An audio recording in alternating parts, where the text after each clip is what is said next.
and welcome to The Code. I know that it's been years since I've shot an episode, but that is because I'm a mom now.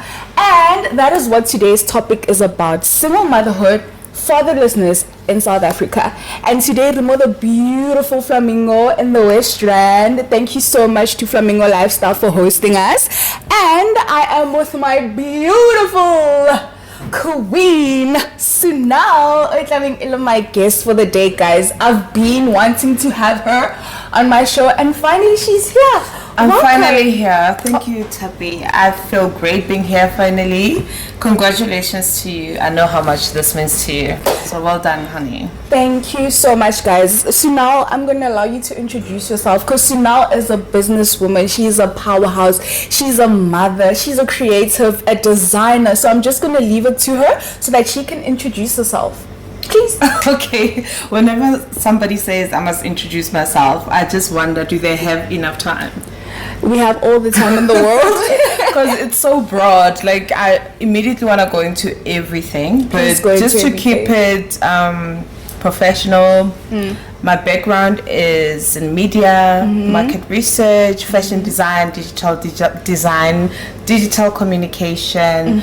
I'm into events, PR. So I do a lot of things. I like to juggle a lot of things in my life. So, but the main thing that I would say describes me is that I'm a creative. And I'm passionate about women. I'm passionate about children. So a lot of the projects that I do actually cater for women and children. And that is exactly why we are here today. I think the most important role in Susie's life is being a mother, right? And today we will be talking about single motherhood and fatherlessness in South Africa. So we're just going to kick into it. So we're just going to have a sisterly vibe. And we're just going to be talking about the realities that we face, because I'm also a single mother. Like I said, I just had a baby. So we're just going to be talking about that today, right? So the first question, Sue, is please tell me what the journey has been like being a single mom. The journey has been quite interesting, intriguing. It has been filled with a lot of lessons. Like, if I had to say, if there's a part in my life that has really helped me grow as a person, it would have to be this part of being a mother. Particularly being a single mom. Nobody prepares themselves to be a single mom, but life happens. You know, as you know, the socio-dynamics of our country. Mostly we don't have capable male counterparts who are willing to step up at all times. That's one of the factors that influence the reasons why I'm single. Another factor that influenced my single parenting journey is losing a partner while my child was still very fresh. Because I feel like being a single mother is never anybody's choice to begin with. I think most of us find ourselves in this situation based on the kind of situation we are generally in our country, in terms of values, family values breaking down, and unfortunately things don't actually work out the way that we want them to. But for me, the single mom journey has been one that has taught me quite a lot. So to answer the question directly, to say what has it been like being a single mom, I think it has been very, very exhilarating. Very exhilarating in that I went to places in my mind, in my heart, where I never went before. Because I had to find so many resources within myself to make it work, to help raise my kids to the best of my ability. And that has not been an easy journey. Hence I say it's been exhilarating, because it also came with many lessons in between. So I'm definitely game for it now. But in the beginning, it was the scariest thing ever. I mean, one thing about Sunal, she makes being a single parent look extremely easy. Like, I've never seen her, I think only once I've really seen her break down about it. Not even about children, just about general things. But it's not really often that I see you break down about things generally, because for me, being a single mother is the most challenging thing ever. I remember just after having my child, a few weeks and a few days in, like I was crumbling. It felt like I was going crazy because it was so demanding emotionally, physically, having to take care of a little baby. I know, and you know what freaked me out during those times, I would feel like, okay, this baby's here, I can see the baby, but there would still need to be some sort of development to the attachment of somebody being now in my life 100%. I think it doesn't really click the first couple of months. You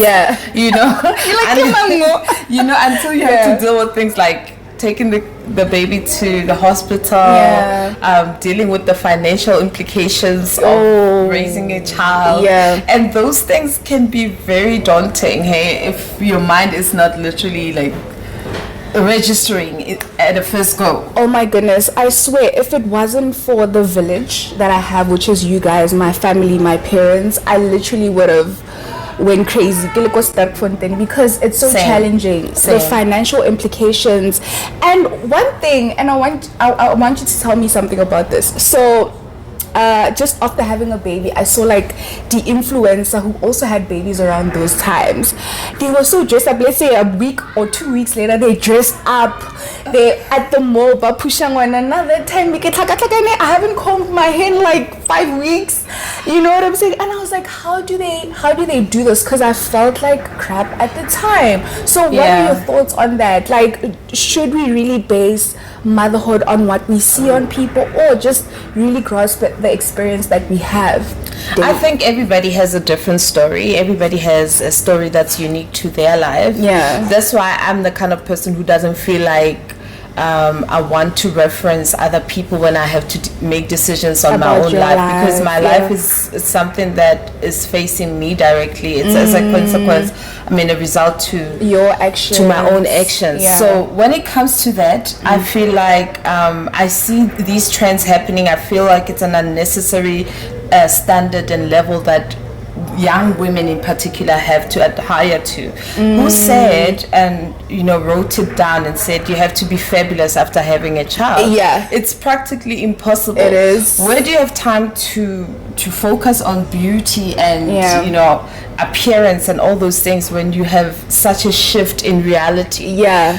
Some people have support and they can actually get away with things like that, and you'll find that other couples work together to say, while you shoot the content, I'll be doing nursing the baby, all the other stuff, you know, so it's easier for them. So for me, when I think about them, I never really put myself in their shoes, because I know for a fact they probably have another way, another plan, and another system that's helping them through. And so I really don't look at that, but I do feel like for most of them, it's not so fake that their actual reality is a complete opposite of what we're seeing. Definitely, Sue.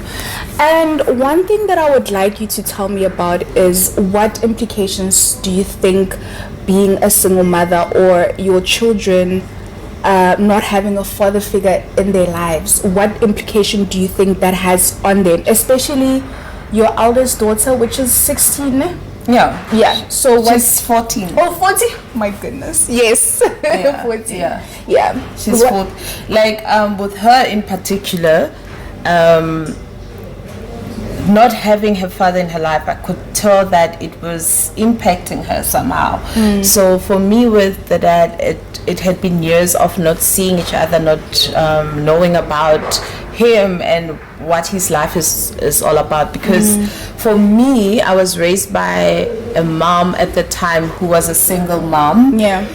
Sure, she had a partner that she was seeing and was with and sharing a life with, but when it came to raising us, me and my older sister, she was very dedicated to making sure that we understand that she could do it by herself. You know, she could have gone and found my dad and made him pay all these things and done that, but she didn't go that route, right? Child maintenance is important, but for her, she just felt like God has given me the ability to provide. Yes. So it doesn't make sense for me to then leave my comfort and go create conflict for myself elsewhere, because she didn't know how he was going to react to that, to suddenly having to be responsible. So I took that from her. I made a decision that I was going to raise my daughter. Today, she's 14 years old and she's doing well at school. Can you believe that she's pushing her boundaries so well that sometimes I used to fear that doing it alone would mean she would be missing something in her. But I'm realizing, hindsight, that everything happens for a reason. There was no way God could have given a woman like me such a task that I couldn't even, handle. And I found that in raising her, she helped raise me as well. Because very much we thumb-sucked the journey a lot. But look at us now. I just feel like at some point we have to understand that survival is a state of mind. Life goes on. You don't really depend on anything and anyone. You can literally adapt to any type of situation. And I think one of the biggest thing that I've learned about being a single mom is that God will provide, guys. Where is this coming from? You will get all the help you need. Financially, you will be okay. Because one thing about me, my son is 2. And I get worried about him so much because he's a boy child, and father figures in a boy child's life are so important. So I won't lie and say sometimes I'm just like, I get so worried about him, and I have a father who's present. But guys, I had a baby at 30. Okay, okay, cool. You were quite old. I'm quite 30 old, is quite old. 30 is old, and my parents are old. I think it's the best age though to have a baby. It's the best age. It's the best age. But Gibela, in terms of my parents, in terms of having a baby, you never know and but I have the support from my dad, and he's a father figure for him. But I just get scared what happens when the time comes where he's going to be asking about a dad, papa Sizzy. I feel like don't be hard on yourself, and I think this is advice to anyone in your position. There's a reason why sometimes these relationships don't work out at the time where you have to raise a young mind. Because sometimes when we look at our partners, and I'm not just bashing men or women, I'm saying anybody who finds themselves raising a child alone, sometimes it is for a reason that the child was spared from the other parent at a particular time of their life.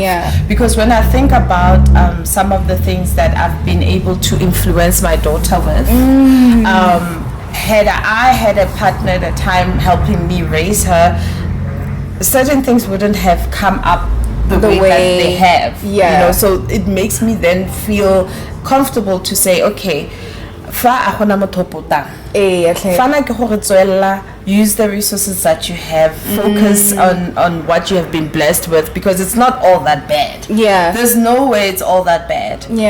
Then in that way you're seeing that even in the absence of this significant other who could be helping me do this thing, I'm still able to carry on, because it's not up to an individual. And the point I was trying to make is that sometimes the presence of that individual could actually be to the detriment of the child. Sometimes good riddance. Okay, guys, you never know when you start dating a person.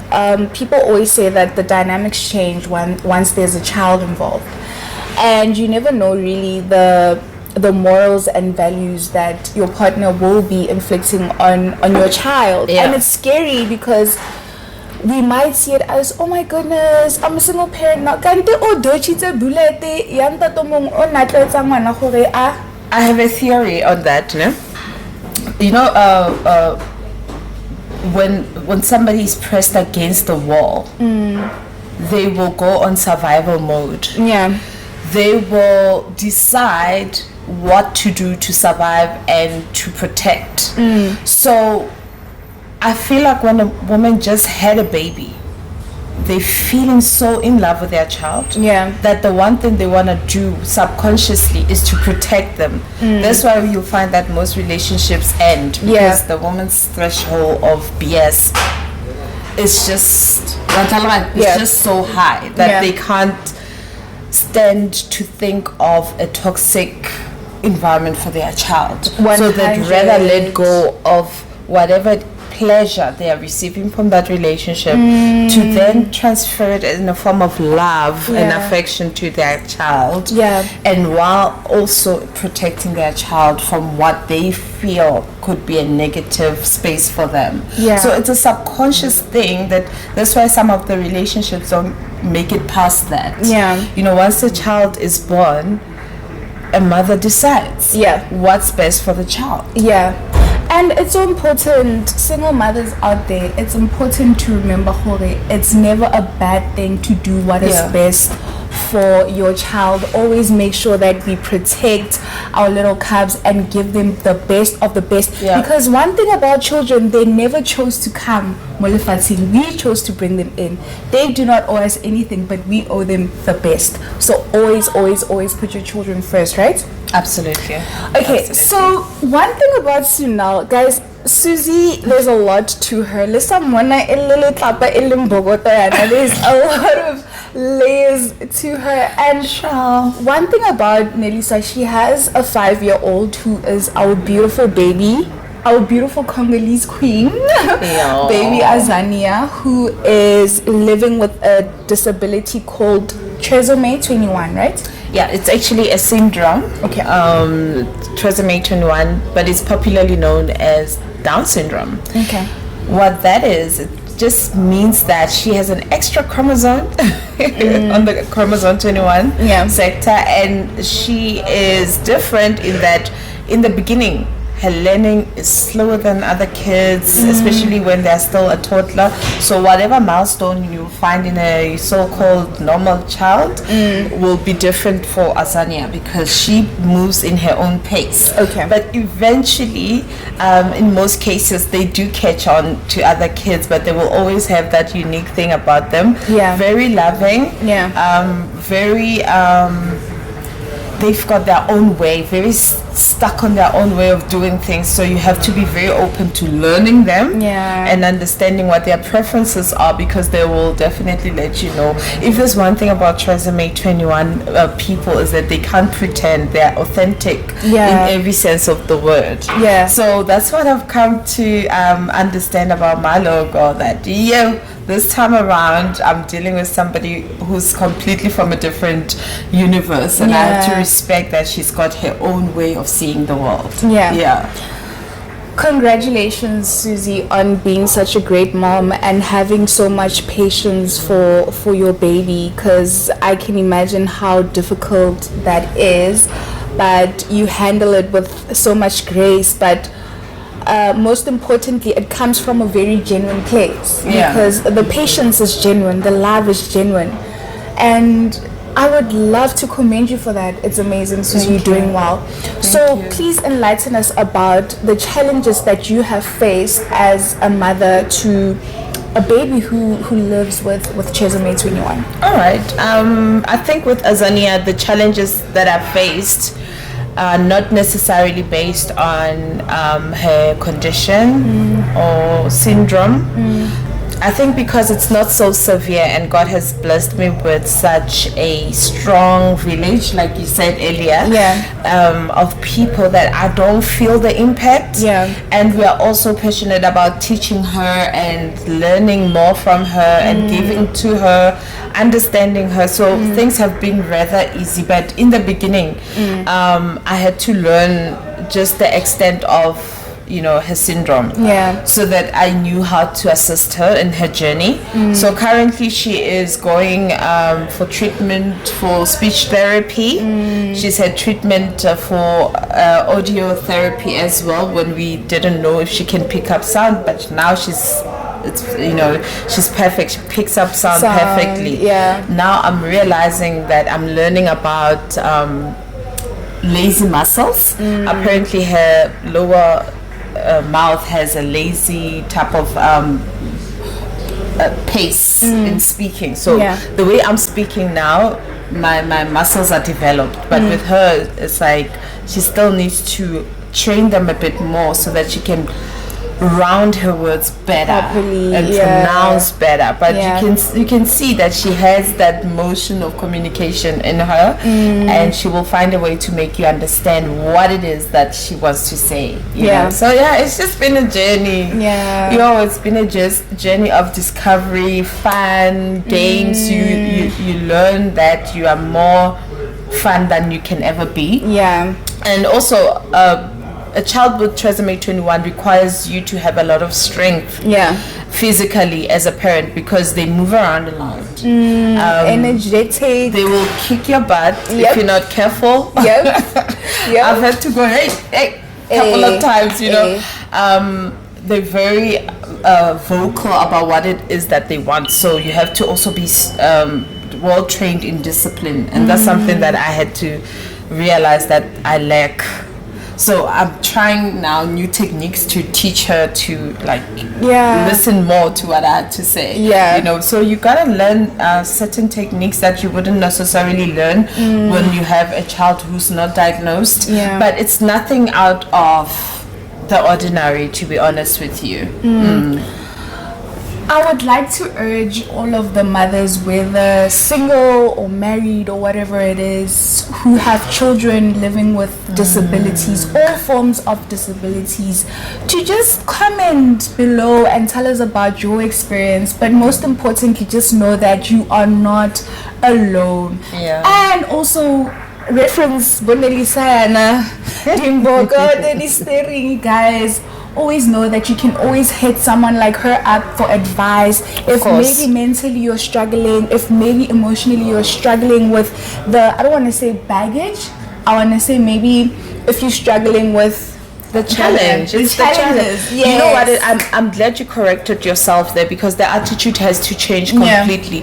We used to look at different people as disabled, right? That they're missing something or something is wrong with them. But what I've come to realize is that they carry such a unique presence that it's meant to be that way. They're meant to come in and teach us to act different from what we known to act, so that we can bring forward more layers of who we are as people. And you find that we're not so different anyway. It's just like one person has a diagnosis, one doesn't. But if you think about it, generally we are all living individualistic lives anyway. We still have to face our own paths anyway, you know. So that's what I'm basing it on, that it's still not such a bad thing to let your child be, to let your child explore. Let people see your child. You know, let your child understand that they too are human. Susie, I want you to give you've said a mouthful, but I really want you to be an activist right now as a mother. What advice would you give to young mothers or mothers in general who are raising children with disabilities? Just in one sentence. One sentence or one paragraph. Okay. All right. Ladies, gentlemen, I know it's not easy to have a child who is unique, who's not like what they call normal. But it is a benefit for them to be unique, to be the way that they are, because they are here to bring in a sense of difference. You know, sometimes when we exist in a space where everything is the same, we don't get to explore more. But let your child take you to places that you never dreamt were possible when it comes to love, when it comes to showing affection. Everything that you do is coming back to you. What you give to the world, you are giving back.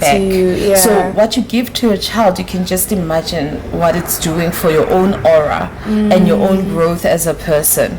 You will thank me years later when you see that child that you once doubted or you thought people's words were true about them is actually changing the world in such a beautiful way. We're raising future kings and queens, and how they display that kingdom about them will be based on what you give them as a mother, as a father even. So as a parent, learn to love far beyond the restrictions. Oh, I love that.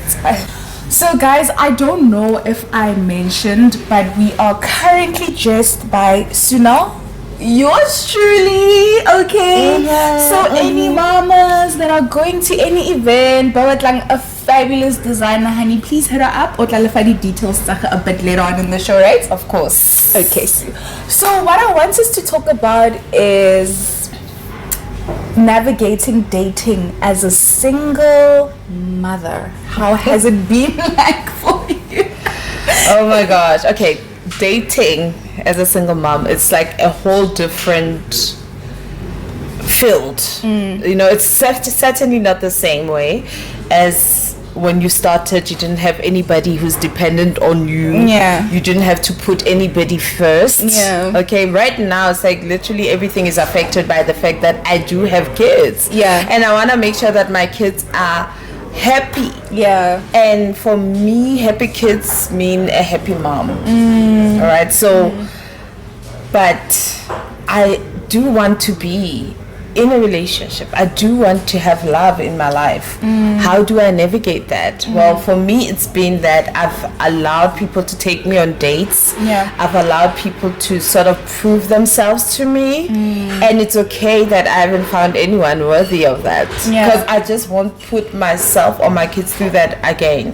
Because recently I did date, like 2 years ago, I did date somebody. And what I've found is that when you're dating a person, they have their own agendas, right? It's very important to unpack their character, their personality, so that you understand if they blend in well with your dynamics. Because I find with my kids, they require a lot of patience. They require a lot of understanding, because my older child has a very hectic schedule, so it seems like she's taking over most of my time. So you have to be understanding of those dynamics before you even decide to date me. You have to understand that I'm a busy woman and I am going to give my children time. That's one thing. And one thing that I've come to understand is I don't want another person to be in my children's life like that until I know for a fact that we are going somewhere. Because I find that I've tried that before, and having to end something brief and now having to explain to the kids was so awkward for me. I just felt like maybe I'm not setting the right example. I think it has made me more very aware of everything and everyone. Like I'm no longer so shy to investigate a person, to ask questions and to talk to a person and really go deep, because I really want to hear what they have to say. I want to understand what their values are. I want to understand what their interests are, and I want to understand what their take on children are and single parenting, and I want to see if they know where I am and they truly grasp that. Because sometimes when a person looks at me, they're thinking, oh, she's a fine hun, I want to date them, but I'm a whole person with a whole life. Kids, I have kids, you see. So those for me are priorities that I'm willing to like even lose a potential if they don't meet the criteria that I've set, because I really want my kids to be in a very safe space and a very healthy environment. So I can see, man, this parenting thing will keep pushing how far, because I really want to bring forward bana ba leng gore they can have a good impact in life and not have screwed up things in their heads about how they were raised by a stepdad who didn't really care for them. You know what I mean? Partners in dating. We're having cocktail. Okay, cocktail hour. It's gonna be a nice toast. Too cute. Cocktail hour, guys. Thank you. I think I want that one. Can I have that one?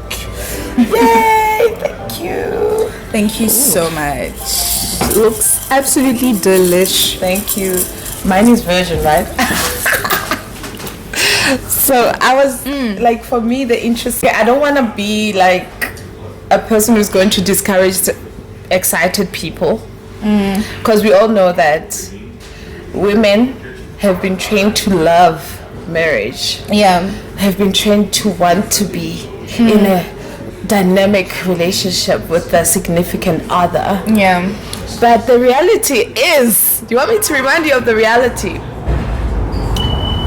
The character of the person you marry still has to come to play. And at the moment, there's a character crisis in our society. That's what I'm worried about. That the people getting married understand that the characters now, they're so complicated. You have to be willing to accept that as well, so that you don't go in and out of marriage. But not personally, if you're not married yet, here's what I want you to think about. The life that you have at the moment, right? It's not so perfect. You probably think that having a partner will help you and will elevate you. But the truth of the matter is, it doesn't work that way. You probably have to fix the scars that you have, get your mind right, get your energy right, so that you can have the standards so high that whenever you decide, if you ever decide to get married, you get married to the person that really, really, really feels right, not feels forced. And I know a lot of people right now feel like marriage is a trend because you can do so many nice trends on TikTok and whatever. But it's not fair to put yourself in such a tight corner to say, I have to get married, otherwise I'm not worth anything. I'm not woman enough. No. I almost said you are my hunt. No. I can tell you for a fact, I know a lot of married women who have told me that what makes them happy is that they are with somebody that is a friend to them, somebody that supports them. So when you're looking at a potential to get married to, look at the character of a person, so that it takes you a long way. You can see more or less, if shit hits the fan, he'll always be there for me.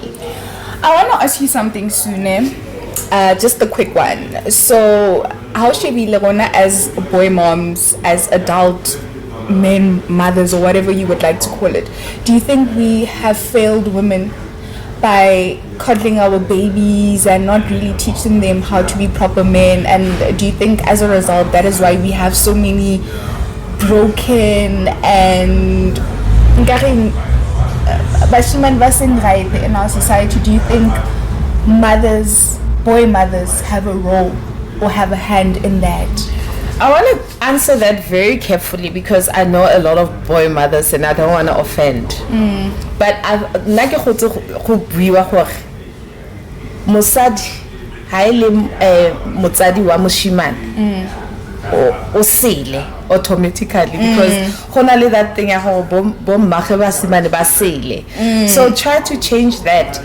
What's it ntwe etsang gore bo mme ba shimane ba seke wanting to control their boy children. You have, first of all, how do you teach a boy child as a woman to be a man? You can't. You don't know to be. You don't know how to be. The best that you can teach them is to be the best person that they can be. So my mom always used to say to me, kids are God's kids. They're not ours. We're just here to raise them. So let your child choose who they want to choose, make their own mistakes without you interfering. For goodness sake, you have your own life. Focus on that. Also, boy moms, like I feel like, because I experienced this firsthand with the person that I had a child with, and the mom really did play a huge role in whatever happened. And I don't want to make this about him. My boy moms, bad. That's all I'm gonna say for now. Okay, that sounds personal, but understandable. Because I find that a lot of the times boy moms interrupt a lot because they feel that they want to give their children the best. But at the end of the day, you got to understand your child will choose what they want. They'll choose who they want. But it's up to you to say, I'm here to support you, but remember the values instead of you trying to be there physically calling the shots all the time, making the decisions all the time, telling your kid that I don't like that girl, I want like that girl. How's that gonna help the kid? Because at the end of the day they're gonna be depressed. No, but one thing about me, I'd like to encounter one boy mom otlong offering 2 million to leave their son alone. No. I'm joking. Okay, so final question. I would like you to encourage young girls, especially childless young girls, who are probably thinking of having kids, or maybe one who's like in a toxic relationship, you know, something along those lines. But even, you know, young women who are just thinking of having children, what would you say to them? Okay, having a child is a full-time experience. There's never a time where you switch it off. I mean, you can find a nanny, you can find people to help you, but physically as a mom, it's up to you to make it work. So think about the kind of space that you want to bring your child into, and the kind of style of parenting you want to have with your children, so that you can stick to a plan. I find that a lot of things are very spontaneous in parenting, but if you are well prepared mentally, you are able to achieve a lot. But don't rush to have children. To be honest with you, you can wait till your late 30s or mid 30s, maybe early 20s, early 30s if you are independent, but it's very daunting. It's demanding. It's expensive. It's time consuming. And the reality of it, it's not always glamorous. So don't look at influencers and think, oh, this is a must-have. It's not a toy. It's not something to play around with. If that child is sick today, you're the one that has to go to the hospital and stand for hours waiting to hear what the doctors have to say. So be realistic about your life plan, and please put yourself first. 100%. One thing about children, I see the vibes, okay? Trust me, our children are beautiful. So like, Instagram worthy, but the realities of being a mom, it's not easy, guys. So think about it. Consider family planning. See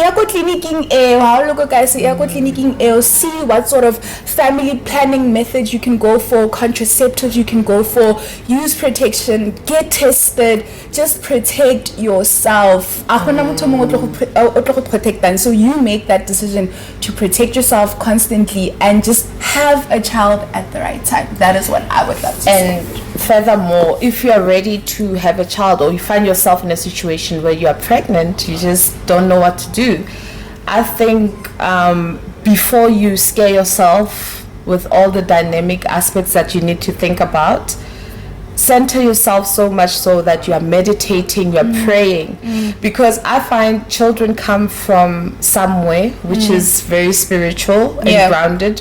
So a child has a power to ground you. So if you are willing to bring a child into this world, remember that you are leading a soul, and you are leading somebody's future. So be responsible with the decisions that you take. 100%, Sue.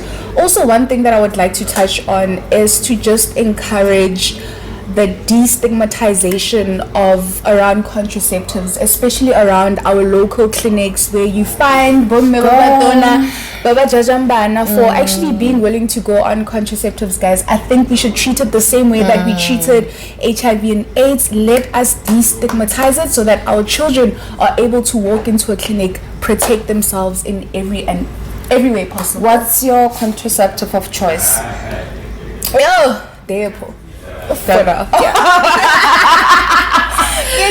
You know, but there's so much research.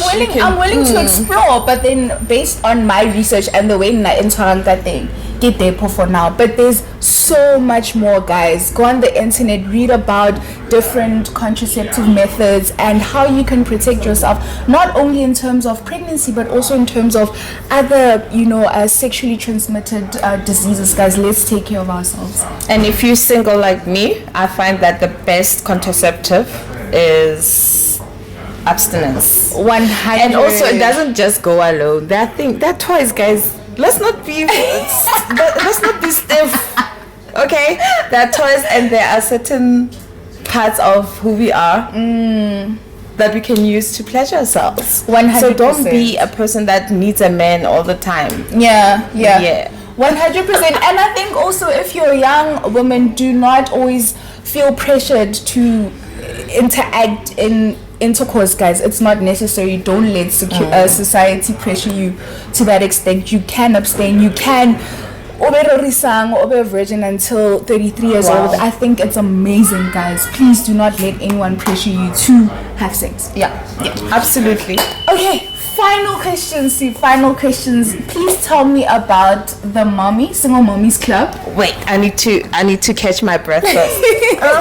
What is it about, and how can single mommies or women in general get a hold of you? Okay, Single Moms Club is a club that we just recently started early this year. It's about celebrating single mothers because we know the journey is never easy. It requires a society, a group, a community where we can support each other. So the basis of Single Moms Club is to come in and be there as a support system, but also be a connection for other women. So we are a network. So if somebody knows of a project, somebody knows of an opportunity, they're able to share it. And if anybody has discovered a new parenting technique, they're able to share it as well. So there's so much that goes on in that movement. We do meet at times to come together, but I like to have an open door where we can communicate, and if there's something I can assist you with, advice or anything, I'm still able to do that one-on-one. And we have different types of events for women, at Sunel. We've extended it to women in general, where we celebrate the divine feminine energy, because a woman doesn't stop being a woman just because they don't have a child. There's so much to being a feminine and to glowing, and we have so much to manage about our fabulosity. Susie, it has been a pleasure to have you here. Please tell our ladies your social media handles, etc. Okay, I'm a social media.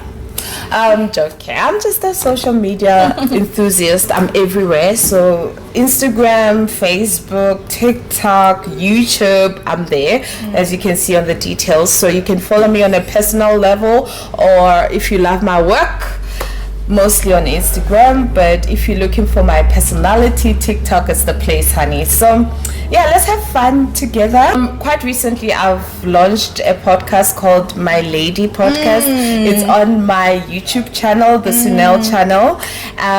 With that, I'm interviewing women who are shaking up space and taking up space within their fields. So if you're interested for me to come in and interview you, make sure that you let us know somehow, and I'll be making sure to schedule you in the near future. Amazing, guys. I think it's very apparent that I've had a boss bitch with me today. The queen, the powerhouse that is Sunel, guys. It's been absolutely amazing. Susie, it's been an absolute pleasure having you here. Guys, thank you so much to Sunel for dressing us, guys. We look amazing. Thank you so much to our production team. Thank you so much once again to Flamingo Lifestyle for hosting us. It's been amazing, guys. Please do not forget to like and subscribe, and we'll see you on the flip side. Oh my god. That was absolutely amazing.